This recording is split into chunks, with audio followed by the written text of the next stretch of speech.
ज़र्रार रज़ी अल्लाहु अन्हु का हमला गैर मुतवक्के था। ये सवार घोड़े से गिर पड़ा। दूसरे रूमी सवार अभी समझ भी ना पाए थे कि ये क्या हुआ है कि ज़र्रार रज़ी अल्लाहु अन्हु की बर्छी एक और रूमी के पहलू में उतर चुकी थी। तीसरा सवार ज़र्रार की तरफ आया तो ज़र्रार की बर्छी में पिरोया गया। मुसलमानों की खैमगाह करीब ही थी, फिर भी रूमी ज़र्रार को घेरे में लेने की कोशिश कर रहे थे। ज़र्रार रज़ी अल्लाहु अन्हु माने हुए शहसवार थे, वो रूमियों के हाथ नहीं आ रहे थे। रूमियों की तादाद अब 27 थी।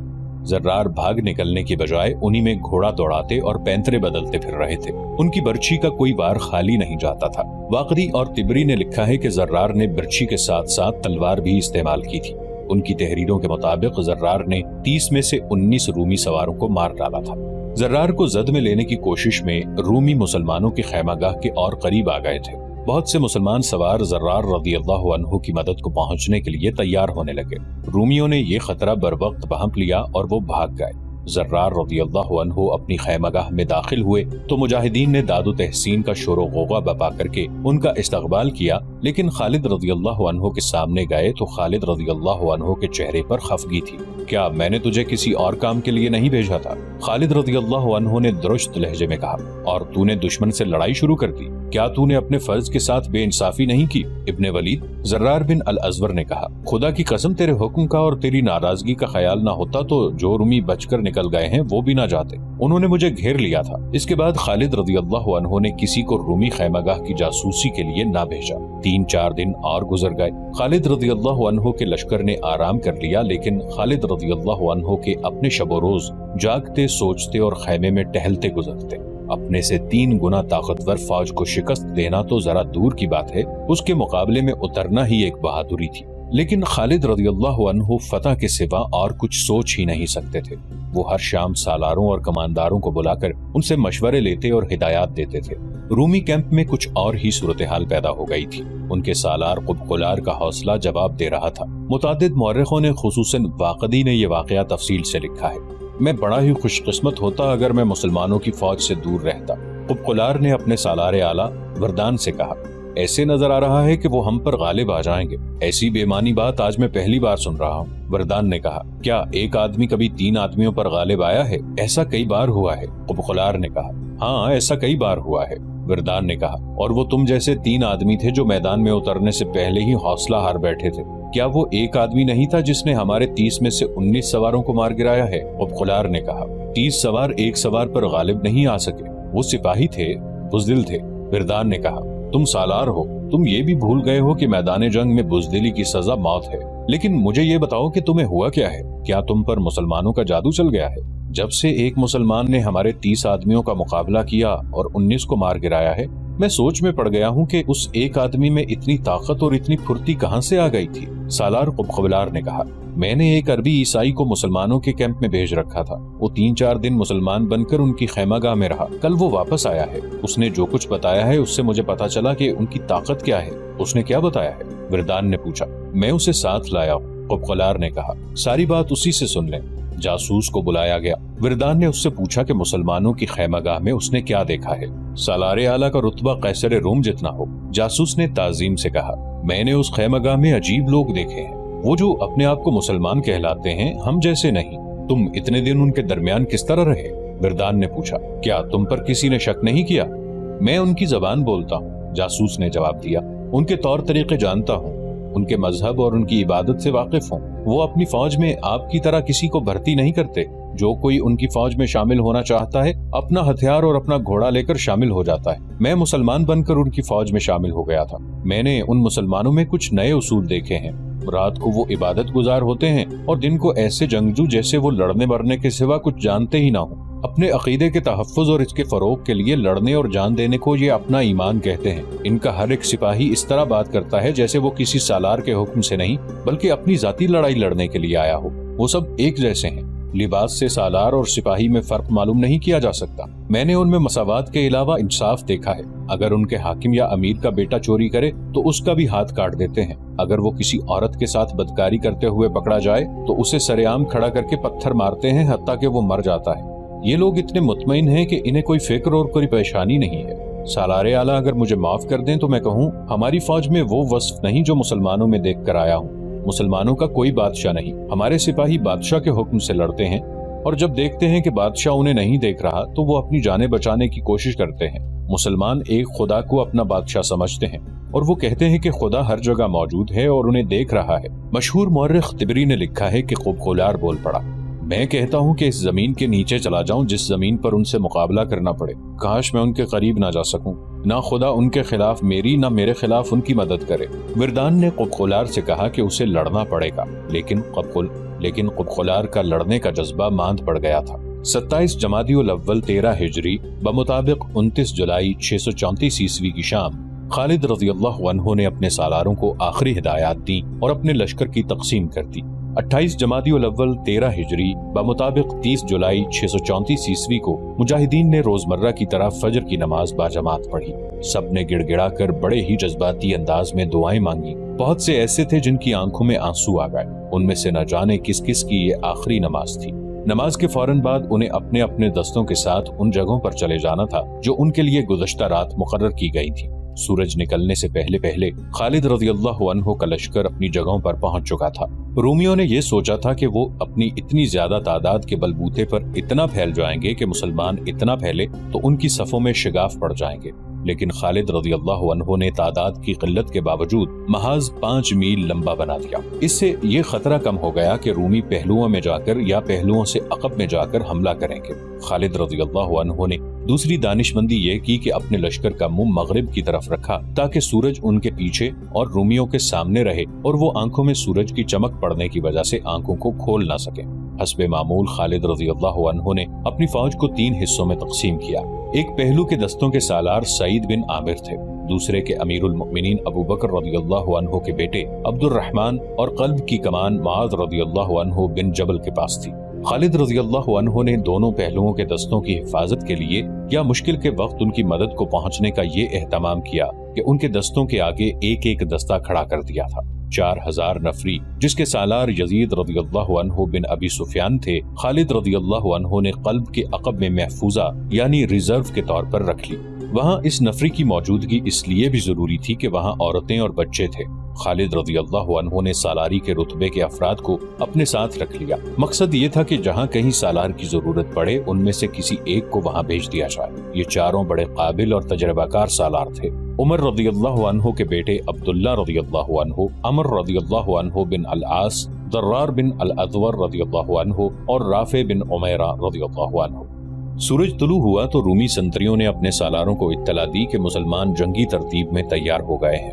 रूमियों के इज्तमा में हड़बोंग मच गई। उनका खदशा बजा था कि मुसलमान हमला कर देंगे। रूमी सालारों ने बड़ी तेजी से अपने लश्कर को तैयार किया और मुसलमानों के सामने खड़ा कर दिया। दोनों फौजों के दरमियान फासला तकरीबन 4 फरलांग था। खालिद रज़ियल्लाहु अन्हु ने अपने महाज को कमोबेश 5 मील लंबा कर दिया था। रूमी अपने लश्कर को इससे ज्यादा फैला सकते थे, लेकिन उन्होंने अपने महाज की लंबाई तकरीबन इतनी ही रखी जितनी खालिद रज़ियल्लाहु अन्हु ने रखी थी। इससे खालिद रज़ियल्लाहु अन्हु का ये मसला तो हल हो गया कि रूमी मुसलमानों के पहलुओं के लिए खतरा न बन सके, लेकिन रूमी लश्कर की गहराई ज्यादा बल्कि बहुत ज्यादा थी। दस्तों के पीछे दस्ते और उनके पीछे दस्ते थे। मुसलमानों के लिए उनकी सफ़ें तोड़ना तकरीबन नामुमकिन था। मौर्रिख लिखते हैं कि रूमियों का लश्कर जब इस तरतीब में आया तो देखने वालों पर हैबत तारी करता था। बहुत सी सलीबें जिनमें कुछ बड़ी और कुछ जरा छोटी थीं, उस लश्कर में से ऊपर को उभरी हुई थीं और कई रंगों के झंडे ऊपर को उठे हुए लहरा रहे थे। इसके मुकाबले में मुसलमानों की फौज निहायत मामूली और बेरोब सी लगती थी। रोमियों का सालार और दबान और सालार खुबखुलार अपने लश्कर के क़ल्ब के सामने घोड़ों पर सवार खड़े थे। उनके साथ उनके मुहाफिजों का एक दस्ता था जो लिबास वगैरह से बड़ी शान वाले लगते थे। रोमियों की तादाद और उनके ज़ाहिरी जाहो जलाल को देखकर खालिद रज़ियल्लाहु अन्हु ने महसूस किया होगा कि उनके मुजाहिदीन पर रोमियों का ऐसा असर हो सकता है कि उनका जज्बा जरा कमजोर हो जाए। शायद इसीलिए खालिद रज़ियल्लाहु अन्हु ने अपने घोड़े को एड़ लगाई और घोड़े का रुख अपनी फौज के एक सिरे की तरफ कर दिया। ये पहला मौका था कि उन्होंने अपना महाज इतना ज्यादा फैलाया था। उन्होंने घोड़ा एक पहलू के दस्ते की जानिब रोका। याद रखना कि तुम उस अल्लाह के नाम पर लड़ने आए हो जिसने तुम्हें जिंदगी अता की है।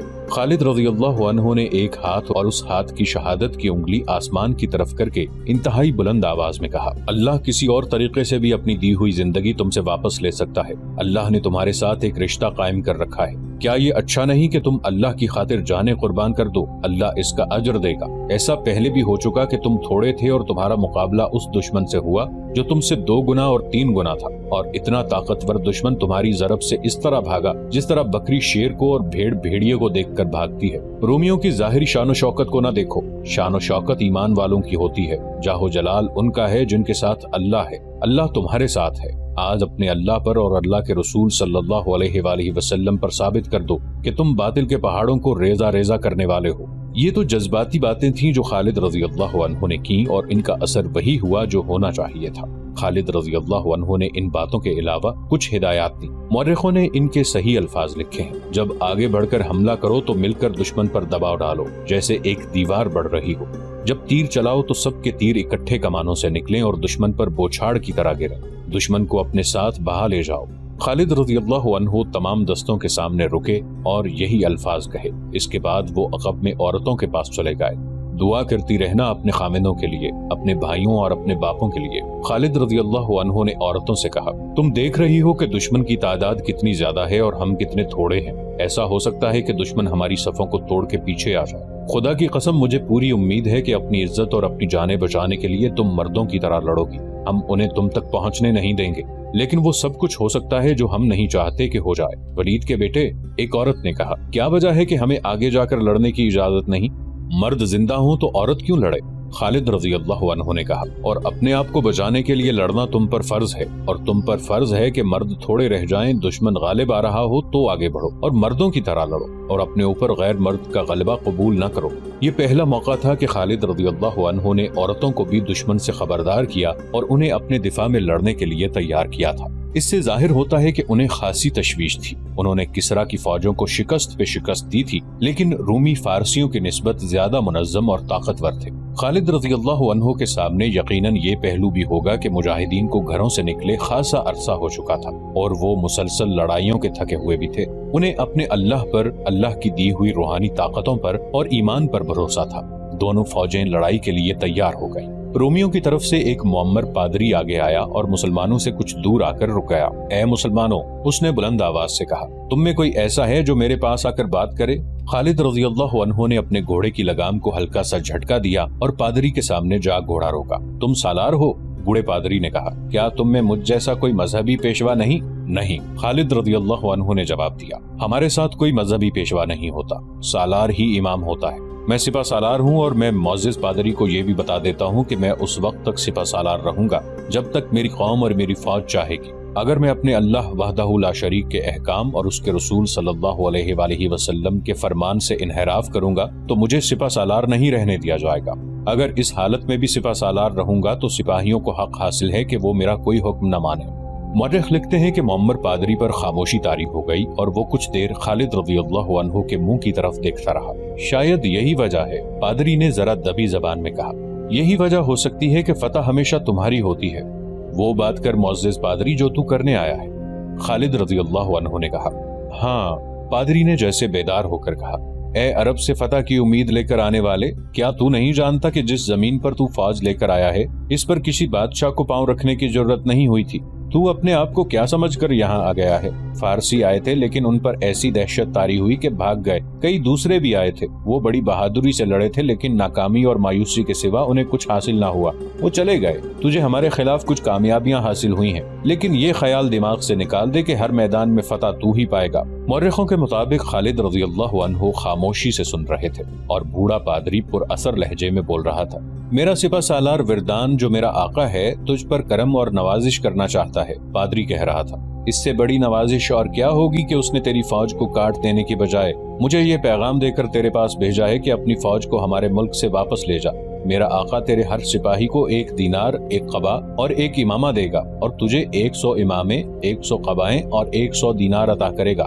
تیرے لیے یہ فیاضی معمولی نہیں۔ کیا تو نہیں دیکھ رہا کہ ہمارا لشکر ریت کے ذروں کی طرح بے حساب ہے؟ تو جن فوجیوں سے لڑ چکا ہے، ہماری فوج ان فوجوں جیسی نہیں۔ تو نہیں جانتا کہ اس فوج پر قیصر روم کا ہاتھ ہے، اس نے مجے ہوئے تجربہ کار سالار اور چوٹی کے پادری اس فوج کو دیے ہیں۔ بول، تیرا کیا جواب ہے؟ انعام چاہتا ہے یا اپنی اور اپنی فوج کی تباہی؟ 2 میں سے 1۔ خالد رضی اللہ عنہ نے جواب دیا، میری 2 شرطوں میں سے ایک پوری کر دو تو میں اپنی فوج کو لے کر چلا جاؤں گا۔ اپنے آقا سے کہو کہ اسلام قبول کر لو یا جزیہ ادا کرو، اگر نہیں تو ہماری تلواریں فیصلہ کریں گی۔ میں تیرے آقا کے کہنے پر واپس نہیں جاؤں گا۔ تیرے آقا نے جو دینار، قبائیں اور امامے پیش کیے ہیں وہ تو ہم وصول کر ہی لیں گے۔ ایک بار پھر سوچ عربی سالار۔ عرب کے سالار نے سوچ کر جواب دیا ہے۔ خالد رضی اللہ عنہ نے کہا، جا اپنے آقا تک میرا جواب پہنچا دے۔ بوڑھے پادری نے رومی سپہ سالار وردان کو خالد رضی اللہ عنہ کا جواب دیا۔ عرب کے ڈاکوؤں کی یہ جرت! وردان نے غصے سے پھٹتے ہوئے کہا، کیا وہ نہیں جانتے کہ میں ان سب کو ایک ہی حلے میں ختم کر سکتا ہوں؟ اس نے اپنی سپاہ کی طرف گھوڑا گھما کر حکم دیا، تیر انداز آگے آ جائیں اور ان بدبختوں کو فنا کرنے کے لیے تیار ہو جائیں۔ فلاخن بھی آگے لے آؤ۔ تیر انداز آگے آئے تو مسلمانوں کے قلب کے سالار معاذ رضی اللہ عنہ بن جبل نے اپنے دستوں کو حملے کی تیاری کا حکم دیا۔ ٹھہر جا ابن جبل، خالد رضی اللہ عنہ نے کہا، جب تک میں نہ کہوں حملہ نہ کرنا۔ سورج سر پر آ کر آگے جانے لگے گا تو ہم حملہ کریں گے۔ ابن ولید، معاذ رضی اللہ عنہ بن جبل نے کہا، کیا تو نہیں دیکھ رہا کہ ان کی کمانیں ہم سے اچھی اور بڑی ہیں جو بہت دور تک تیر پھینک سکتی ہیں؟ وہ ہمارے تیر اندازوں کی زد سے دور ہیں۔ میں ان تیر اندازوں پر حملہ کر کے انہیں بیکار کرنا چاہتا ہوں۔ ان کے فلاخن دیکھو، یہ پتھر برسائیں گے۔ رومی ترتیب میں کھڑے ہیں۔ خالد رضی اللہ عنہ نے کہا، ہم نے حملے میں پہل کی تو ہمیں پسپا ہونا پڑے گا۔ ان کی ترتیب ذرا اکھڑنے دو، ان کا کوئی نہ کوئی کمزور پہلو ہمارے سامنے آ جائے گا۔ رومیوں نے کچھ دیر انتظار کیا۔ مسلمانوں نے کوئی حرکت نہ کی تو وردان کے حکم پر اس کے تیر اندازوں نے تیروں کی بوچھاڑیں پھینکنی شروع کر دی اور فلاخن سے وہ پتھر پھینکنے لگے۔ کئی مسلمان شہید اور زخمی ہو گئے۔ خالد رضی اللہ عنہ نے یہ نقصان دیکھ کر بھی حملے کا حکم نہ دیا۔ رومی تیر اندازوں کو تیروں سے مؤثر جواب نہیں دیا جا سکتا تھا کیونکہ مسلمانوں کی کمانیں نسبتاً چھوٹی ہونے کی وجہ سے دور تک تیر نہیں پھینک سکتی تھی۔ ادھر سے تیر اور پتھر آتے رہے۔ تب مسلمانوں میں حجاب اور اضطراب نظر آنے لگا۔ وہ حملہ کرنا چاہتے تھے لیکن انہیں حکم نہیں مل رہا تھا۔ سالار زرار بن الازور دوڑے دوڑے خالد رضی اللہ عنہ کے پاس آئے۔ ابن ولید، زرار رضی اللہ عنہ نے خالد رضی اللہ عنہ سے کہا، تو کیا سوچ رہا ہے؟ کیا تو دشمن کو یہ بتانا چاہتا ہے کہ ہم مجھ سے ڈر گئے ہیں؟ اگر اللہ ہمارے ساتھ ہے تو مت سوچ، حملے کا حکم دے۔ خالد رضی اللہ عنہ کے ہونٹوں پر مسکراہٹ آ گئی۔ یہ اطمینان اور سکون کی مسکراہٹ تھی۔ ان کے سالار اور سپاہی پسپائی کی بجائے حملے کی اجازت مانگ رہے تھے۔ ابن الازور، خالد رضی اللہ عنہ نے کہا، تو آگے جا کر دشمن کو مقابلے کے لیے للکار سکتا ہے۔ زرار رضی اللہ عنہ نے زرہ اور خود پہن رکھی تھی۔ ان کے ایک ہاتھ میں چمڑے کی ڈھال اور دوسرے ہاتھ میں تلوار تھی۔ انہوں نے پچھلے ایک مارکے میں یہ ڈھال ایک رومی سے چھینی تھی۔ زرار رضی اللہ عنہ آگے گئے تو رومی تیر اندازوں نے اپنے سالار کے حکم سے کمانیں نیچے کر لی۔ یہ اس زمانے کا رواج تھا کہ فوجوں کی لڑائی سے پہلے دونوں فوجوں میں سے کسی ایک کا ایک آدمی اپنے دشمن کو انفرادی مقابلے کے لیے للکارتا تھا۔ ادھر سے ایک آدمی آگے آتا اور دونوں زندگی اور موت کا معرکہ لڑتے تھے۔ اس کے بعد جنگ شروع ہوتی تھی۔ مقابلے کے لیے للکارنے والا اپنے دشمن کو توہین آمیز باتیں کہتا تھا۔ زرار بن الازور رومیوں کے سامنے گئے اور انہیں للکارا، میں سفید چمڑی والوں کے لیے موت کا پیغام لایا ہوں۔ رومیوں، میں تمہارا قاتل ہوں۔ میں خدا کا قہر بن کر تم پر گروں گا۔ میرا نام زرار بن الازور ہے۔ رومیوں کی طرف سے زرار کے مقابلے کے لیے ایک آدمی آنا تھا لیکن 4-5 رومی سوار آگے آ گئے۔ زرار نے پہلے اپنی خود اتاری، پھر زرہ اتاری، پھر قمیض بھی اتار دی اور کمر تک برہنہ ہو گئے۔ تب ان رومیوں نے انہیں پہچانا جو بصرہ میں انہیں اسی حالت میں لڑتے دیکھ چکے تھے، اور وہ یہ بھی دیکھ چکے تھے کہ اس شخص میں جنات جیسی پھرتی اور طاقت ہے۔ حقیقت بھی یہی تھی۔ زرار ایک سے زیادہ آدمیوں کا مقابلہ کرنے کی خصوصی مہارت رکھتے تھے۔ زرار کے مقابلے میں جو رومی آئے تھے ان میں 2 سالار بھی تھے، ایک تبریہ کا اور دوسرا عمان کا حاکم یا امیر تھا۔ باقی بھی کوئی عام سپاہی نہیں تھے، وہ کمانداروں کے رتبے کے تھے۔ انہوں نے زرار کو گھیرے میں لینے کے لیے گھوڑوں کے رخ موڑے۔ زرار نے اچانک گھوڑے کو ایڑ لگائی اور جب وہ عمان کے حاکم کے قریب سے گزر گئے تو یہ سالار اپنے گھوڑے کی پیٹھ پر ہی دوہرا ہو گیا، پھر گھوڑے سے لڑک کر نیچے جا پڑا۔ زرار کی تلوار اس کے پہلو سے اس کے جسم میں گہری اتر گئی تھی۔ حیران کن پھرتی سے زرار کا گھوڑا مڑا اور ایک اور رومی ان کی تلوار سے کٹ کر گرا۔ زرار ایسی چال چلتے اور ایسا پینترا بدلتے تھے کہ رومی سواروں کے 2-3 گھوڑے آپس میں ٹکرا جاتے یا ایک دوسرے کے آگے آ جاتے تھے۔ اس موقع سے فائدہ اٹھا کر زرار ان میں سے ایک کو تلوار سے کاٹ جاتے تھے۔ کوئی رومی سوار گرتا تھا تو مسلمان بڑے جوش سے نعرے لگاتے تھے۔ زرار کا یہ عالم تھا جیسے ان میں مافوق الفطرت طاقت آ گئی ہو۔ اپنے مقابلے میں آنے والے رومیوں میں سے زیادہ تر کو انہوں نے گرا دیا۔ ان میں سے 1-2 ایسے بھی تھے جنہیں مہلک زخم نہیں آئے تھے لیکن وہ دوڑتے گھوڑوں کے قدموں تلے کچلے گئے۔ दो रूमी सवार भागकर अपने लश्कर में चले गए। जर्रार फातिहाना अंदाज से खून टपकाती तलवार को लहराते और रूमियों को ललकार रहे थे। मैं सफेद चमड़ी वालों का कातिल हूँ, रूमियों मेरी तलवार तुम्हारे खून की प्यासी है। मौरखों वाक़िदी इब्ने हशाम और तिबरी ने लिखा है कि 10 रूमी सवार घोड़े दौड़ाते आगे आए। ये सब सालारी से जरा नीचे के ओहदों के रूमी थे। खालिद रज़ियल्लाहु अन्हु ने जब 10 सवारों को आगे आते देखा तो अपने मुहाफिज दस्ते में से उन्होंने 10 सवार मुंतखब किए और उन्हें आगे ले आए।